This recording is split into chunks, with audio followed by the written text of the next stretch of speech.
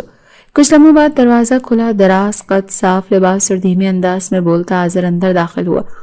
دونوں نے مسافہ کیا. ہلکی مسکراہٹوں کا تبادلہ ہوا. یار کتنے سال ہو گئے تمہیں دیکھے، ازمیر نے کرسی کھینچتے ہوئے کہا. 8 سال، شاید اس سے بھی زیادہ. لندن میں ہی سیٹل ہو گیا تھا، ابھی کچھ دن کے لیے آیا ہوں تو سوچا تم سے مل لوں. آذر نے جواب دیا. چند رسمی باتوں کے بعد آذر نے سنجیدہ لہجہ اپنایا. سنا ہے شادی ہو گئی تمہاری؟ ازمیر نے ہنسی میں بات کو ہلکا لینے کی کوشش کی. ہو تو گئی مگر اب طلاق کا پروسیس چل رہا ہے. آذر نے ایک لمحہ رک کر پوچھا. کس سے شادی کی تم نے؟ وحیم انکل کی بیٹی سے، مہروش نام ہے اس کا. اصل میں شزا کے بھاگنے پر فیملی نے نکاح کروا دیا. بعد میں شزا لوٹ آئی اور بہت کچھ پتا چلا. تمہیں تو خبر نہیں ہوگی، سارا کھیل اسی مہروش کا تھا. آذر کی آنکھوں میں الجھن ابھری. تم یہ سب سچ سمجھتے ہو؟ ازمیر نے سیدھا ہو کر بیٹھتے ہوئے کہا. دیکھو آذر، میں اندھا نہیں، ثبوت موجود ہیں. شزا نے سب بتایا. مہروش نے سازش سے شادی کی اور میرے ساتھ زندگی کا مذاق بنایا. آذر نے ایک گہری سانس لی. تمہیں پوری بات سننی پڑے گی اور اس بار مجھے روکو گے نہیں. ازمیر چونک گیا مگر خاموش رہا. آذر نے جیب سے فون نکالا. اسکرین پر کچھ تصاویر دکھائیں. شزا مختلف لڑکوں کے ساتھ پارٹیوں اور ریسٹورنٹس اور گاڑیوں میں موجود تھی. ایک تصویر میں وہ کسی لڑکے کے کاندھے پر ہاتھ رکھ کے کھڑی تھی. یہ کیا ہے؟ ازمیر کے ماتھے پر بل پڑے. یہ وہ ہے جسے تم سچ سمجھ رہے ہو. شزا کے کم از کم 4 افیئرز تھے، جن میں سے 2 کے ساتھ میں نے خود اسے شہر کے کلب میں دیکھا. وہ کوئی معصوم مظلوم لڑکی نہیں بلکہ چالاک اور موقع پرست ہے. ازمیر کا چہرہ سنجیدہ ہو گیا. اور مہروش، تمہیں اس کی اصل کہانی معلوم بھی ہے؟ آذر نے سوال کیا. ازمیر نے کوئی جواب نہیں دیا. آذر نے بات جاری رکھی. تمہیں یاد ہے ہم لوگ فہیم انکل کے ساتھ والے محلے میں رہتے تھے. میں روز ان کے گھر کا ماحول دیکھتا تھا. مہروش اپنی ماں کے بعد جیسے نوکرانی بن کر رہ گئی تھی. سوتیلی ماں اس پر ہاتھ اٹھاتی تھی، شزا اس کی چیزیں چھین لیتی تھی اور باپ بے بس تماشائی بنا رہتا تھا. ازمیر کی آنکھوں میں سوال ابھرا. یہ سب تمہیں کیسے معلوم؟ میں گواہ ہوں ہر چیز کا. ہمارا مہروش کے والد سے کافی گہرا تعلق بن گیا تھا. ایک دن میں نے دیکھا مہروش کی انگلی کٹی ہوئی تھی، مگر شام کو وہ اسکول کے کام کے ساتھ ساتھ سارا گھر بھی سنبھال رہی تھی. شزا نے کئی بار اس کے کپڑے جلا دیے. وہ چپ رہی. آذر نے دھیرے سے کہا. ایسی لڑکی اگر خاموش ہے تو سازش ہی نہیں، صابر ہوتی ہے. ازمیر کرسی سے اٹھ کھڑا ہوا. ایک ہاتھ بالوں میں لے گیا. کچھ دیر چپ رہا، پھر دھیرے سے بولا. شزا نے کہا تھا مہروش نے نکاح کے لیے پلاننگ کی. شزا جھوٹ بولتی ہے. وہ چاہتی ہے تم اسے قبول کرو اور اس کے لیے وہ کچھ بھی کر سکتی ہے. آذر نے فون ٹیبل پر رکھا. میرے پاس اور بھی تصویریں ہیں اور اگر تم چاہو تو وہ لڑکا بھی مل سکتا ہے جس کے ساتھ وہ بھاگی تھی. اب اسے پہچاننے سے بھی انکار کر چکا ہے. ازمیر جیسے کرسی پر واپس گرا. اسے یاد آنے لگا مہروش کے چپ سلوک، سادہ لہجے اور سہم قدم. وہ لمحے جب اس نے سوال کیے بغیر ساری ذلت برداشت کی. وہ راتیں جب اس نے تکلیف سہی مگر زبان نہیں کھولی. میں نے غلط کیا. ازمیر کی آواز جیسے کسی گہرے کنویں سے آئی ہو. اب بھی وقت ہے. اگر تم واقعی انسان ہو تو وہ غلطی سدھارو جس نے کسی کا وجود رون دیا. آذر نے کہا اور اٹھ کھڑا ہوا. آذر تم میرے ساتھ چلو گے؟ میں تمہیں لے کر اس کے پاس جانا چاہتا ہوں. ازمیر نے نظریں اٹھا کر کہا. چلو. آذر نے مختصر سے جواب دیا. گھر پہنچ کر جب ازمیر نے کمرے میں قدم رکھا تو مہروش بیگ سمیٹ رہی تھی. نظر اٹھی تو ازمیر کے ساتھ آذر کو کھڑا دیکھ وہ رکی. ازمیر کچھ قدم بڑھا. آہستہ سے کہا. مہروش مجھے معاف کر دو. مہروش نے خاموشی سے اسے دیکھا، پھر آذر کی طرف. آذر بولا. اسے سب کچھ بتا دیا ہے، شزا کا اصل چہرہ، تم پر ہونے والے ظلم، سب کچھ. ازمیر نے فائل ہاتھ سے زمین پر پھینکی. یہ طلاق کی فائل تھی، لیکن اب میں چاہتا ہوں تم یہ رشتہ صرف نام کا نہیں حق کا سمجھو. میں شرمندہ ہوں، بہت زیادہ شرمندہ. مہروش نے آنکھیں نم کی. وہ کوئی جواب نہ دے سکی، بس پیچھے ہٹ کر بیٹھ گئی جیسے کوئی طوفان تھم گیا ہو، لیکن اس کے اثرات ابھی باقی ہوں. ازمیر نے اگلی صبح دفتر پہنچتے ہی اپنا پرانا جاننے والا فیضان جو پرائیویٹ انویسٹیگیٹر تھا اسے کال کی.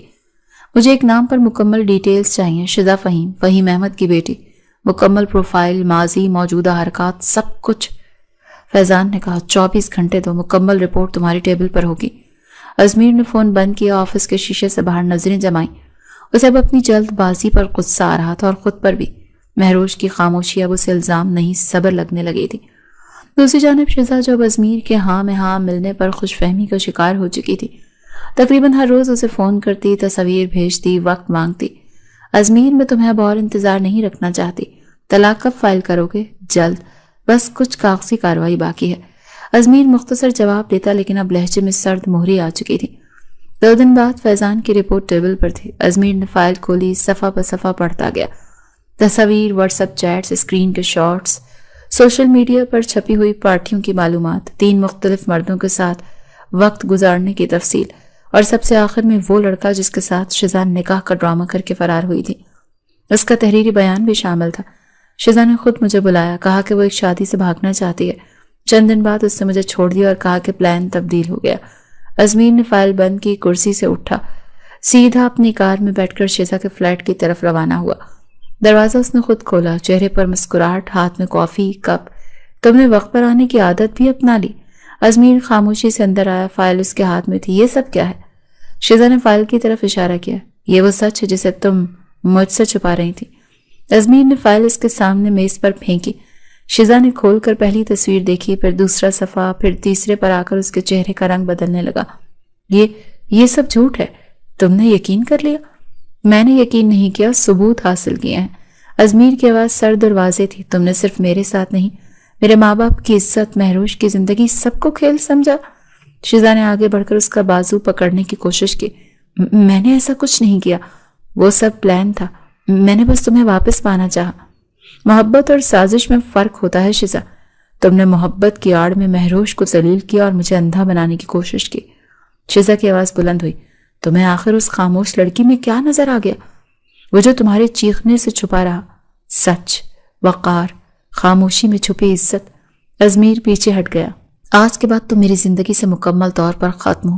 دوبارہ کبھی میرے پاس یا میرے گھر کے آس پاس نظر نہ آنا۔ دروازہ بند ہوا، شیزا فرش پر بیٹھ گئی، فائل کے پنے اس کے سامنے بکھرے پڑے تھے۔ گھر پہنچ کر ازمیر نے آذر کو فون کیا۔ شیزا سے بات ختم کر دی۔ تم ٹھیک تھے، سب کچھ واضح ہو گیا، آپ کیا کرو گے؟ آذر نے پوچھا۔ مہروش سے معافی مانگوں گا، شاید قبول نہ کرے لیکن سچ کے ساتھ کھڑا تو ہو سکتا ہوں نا۔ وہ گھر آیا، کمرے میں داخل ہوا تو مہروش ڈریسنگ کے سامنے کھڑی تھی۔ سادہ لباس، بالوں میں تیل لگا ہوا اور چہرہ تھکا مگر پرسکون۔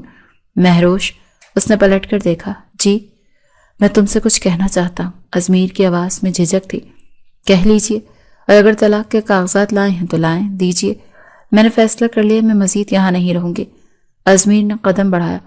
طلاق کا تو سوال ہی پیدا نہیں ہوتا۔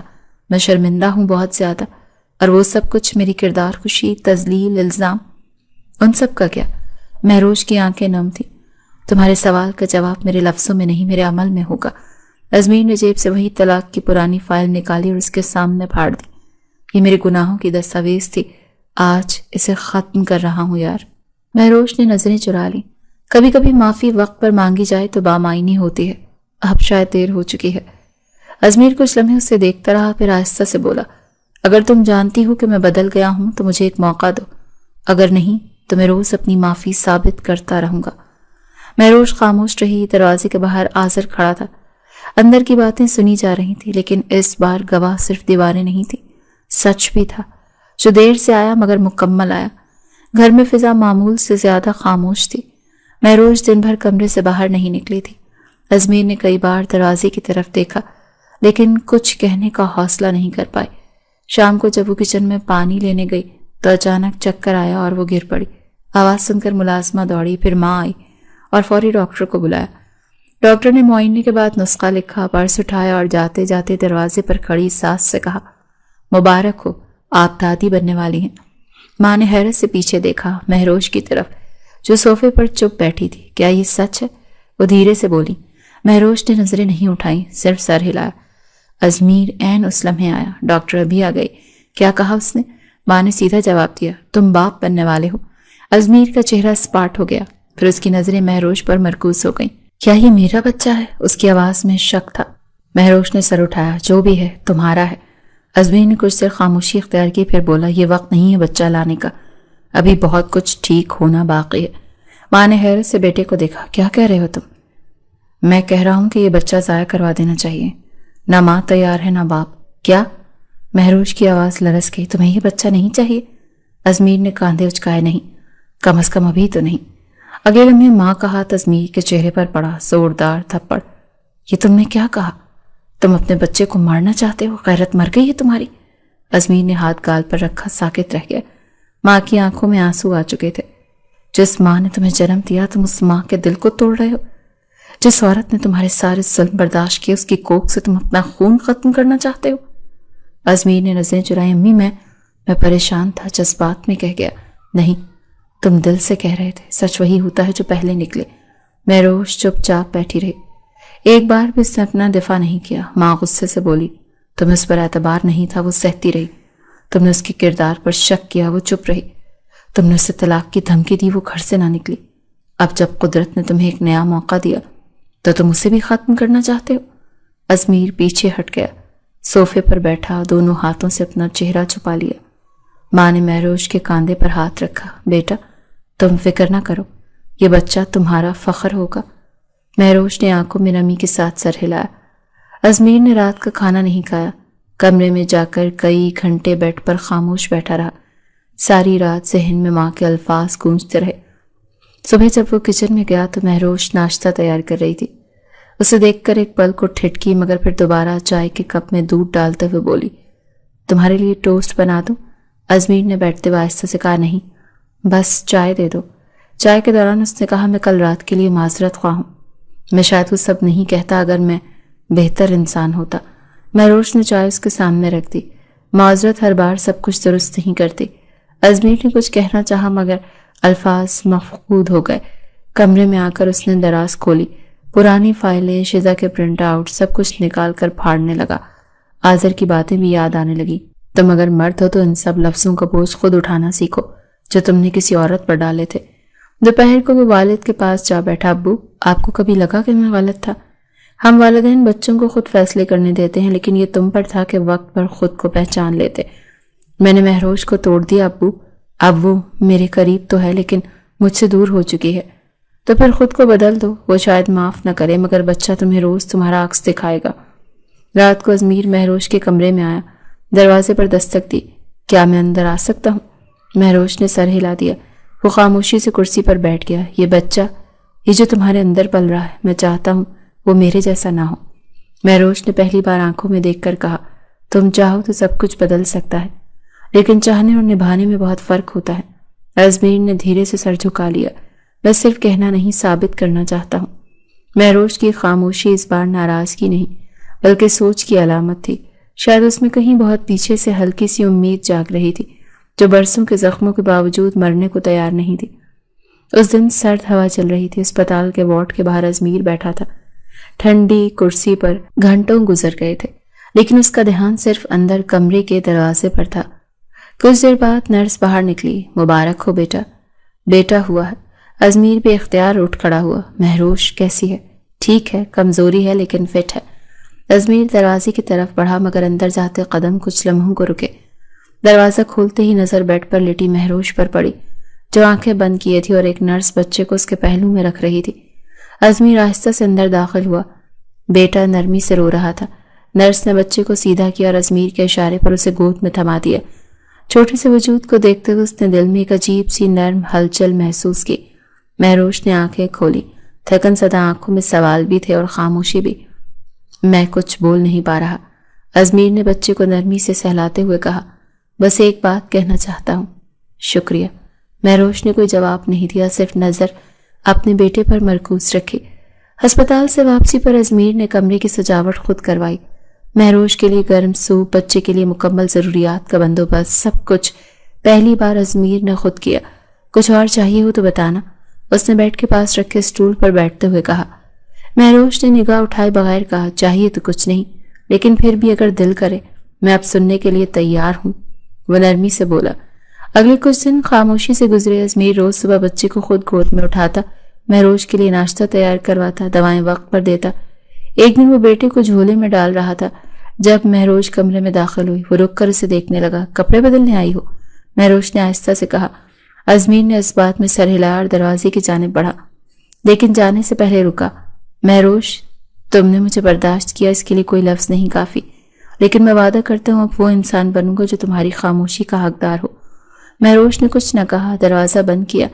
ایک ہفتہ گزر گیا۔ گھر کے ماحول میں نرمی آ گئی۔ ماں باپ بھی اب مطمئن دکھائی دینے لگے۔ ازمیر کی کوششیں خاموش تھی لیکن مستقل۔ اس رات سردی کچھ زیادہ تھی۔ مہروش باتھ روم سے نکلی تو دیکھا ازمیر بیٹے کو گود میں لیے کمرے میں ٹہل رہا ہے۔ وہ ہلکی آواز میں اسے لوری دے رہا تھا۔ وہ آئینے کے سامنے جا کھڑی ہوئی تولیے سے بال خشک کرتے ہوئے نظر چپ چاپ باپ بیٹے پر ٹکی رہی۔ ازمیر نے بیٹے کو کوٹ میں لٹایا، پھر آہستہ سے قدم اٹھاتا مہروش کے پیچھے آیا۔ آج تم بہت تھکی ہوئی لگ رہی ہو، اس نے دھیرے سے کہا۔ مہروش نے آئینے میں اس کی جھلک دیکھی اور کچھ نہیں بولی۔ اگلے لمحے ازمیر نے آہستگی سے اس کے دونوں کاندھوں پر ہاتھ رکھا، نرم انداز میں اسے اپنی باہوں میں لے لیا۔ مہروش کی سانس جیسے ایک لمحے کو تھم گئی، وہ جھینپ کر آنکھیں بند کر گئی۔ اگر تم نے مجھے آج بھی دور کر دیا تو میں کچھ نہیں کہوں گا، لیکن اگر تمہارا دل کرے تو شاید ہم دونوں اس زندگی کو ایک نیا موقع دے سکتے ہیں، مہروش نے دھیرے سے کہا۔ کچھ زخم وقت لیتے ہیں، وہ بھرتے ہیں مگر نشان رہ جاتے ہیں۔ ازمیر نے اس کے سر پر ہلکے سے بوسہ دیا۔ میں نشان نہیں مٹانا چاہتا، صرف یہ چاہتا ہوں کہ اب ہر دن تمہارے لیے آسان ہو۔ وہ کچھ لمحوں تک اسی حالت میں کھڑے رہے۔ مہروش نے پہلی بار خود سے کہا، شاید یہ وہی وقت ہے جہاں سے دوبارہ جیا جا سکتا ہے۔ ازمیر نے اس کی گرفت ڈھیلی کی مگر ہاتھ چھوڑے نہیں۔ اب ہم 3 ہیں اور مجھے اس 3 کو مکمل رکھنا ہے۔ مہروش نے گردن موڑ کر پیچھے دیکھا۔ پہلی بار تمہارے لفظوں میں بوجھ نہیں تھا، کیونکہ پہلی بار میرے دل میں ندامت کے ساتھ محبت بھی ہے، ازمیر نے سچائی سے کہا۔ بچے کی ہلکی سی آواز پر دونوں نے پلٹ کر دیکھا۔ وہ جھولے میں ہلکی جنبش لے رہا تھا۔ ازمیر نے آہستگی سے کہا، وہ بھی چاہتا ہے کہ ہم دونوں اب ایک نیا آغاز کریں۔ مہروش نے جھولے کی طرف بڑھتے ہوئے کہا، پھر ہم کوشش کریں گے۔ ماضی کے سائے لمبے تھے مگر دھوپ نکلی ہے تو امید بھی ہو سکتی ہے۔ ازمیر نے جھولے کے قریب کھڑے ہو کر بچے کو دیکھا۔ یہ سب کچھ شاید تبھی ہونا تھا، اسی ترتیب سے، انہی زخموں کے ساتھ۔ مہروش نے بچے کی پیشانی چومی۔ محبت شاید پہلے آئی ہوتی تو تم اسے پہچان نہ پاتے، اب تم جان چکے ہو کہ پیار جیتا کیسے جاتا ہے، ازمیر نے دھیرے سے کہا۔ اور تم نے سکھایا کہ برداشت بھی محبت کا ایک رنگ ہے۔ کمرے میں مدھم روشنی تھی اور زندگی کا نیا سورج ان کے درمیان طلوع ہو رہا تھا۔ زخم تھے، نشان تھے، لیکن اب ہر قدم پر ایک نیا راستہ بھی تھا، محبت کا، بھروسے کا، اور اس گھر کی اصل مکمل تصویر کا۔